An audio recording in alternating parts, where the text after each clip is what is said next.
የሰበርነውን ቀልብ የስብራት መጠን ስለማንረዳው ተኝተን እናድር ይሆናል። ያ ልቡ የተሰበረ ሰው ግን ሌሊቱን እንቅልፍ የለውም።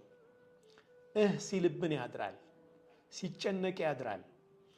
አንድ አካባቢ ተቀምጠን ጓደኞች ስንቀላለድ አንዱን ወንድማችንን በሌላው ሰው ላይ አስቀንበት ሊሆን ይችላል። ያ ልቡን ሰብሮታል፣ ሳቁም አብቅቷል፣ ስብሰባውም ተበትኗል። ያቺ የተሰበረች ልብ ግን ሰውየው ጋር ነው ያለችው።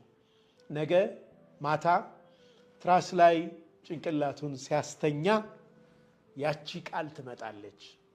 የሰዎችን ልብ ለመጠገን ገንዘብ አያስፈልግም።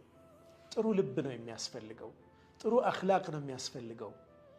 የሰዎችን ልብ ለመስበር ሰይፍ አያስፈልግም። አንዲት ቃል ትበቃለች። በአንዲት ቃል ሰውን ስብርብር ማድረግ ይቻላል። በጥሩ ቃል መጠገን ይቻላል።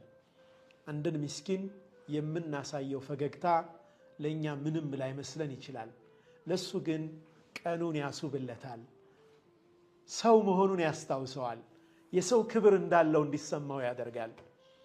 ምስኪን ከስራችን የምናሰራው ዘበኛ ወይም ደግሞ ዝቅተኛ የሆነ አይነት ስራ የስራ ዝቅተኝነት ባይኖረውም ዝቅተኛ ተከፋይ የሆነ ሰው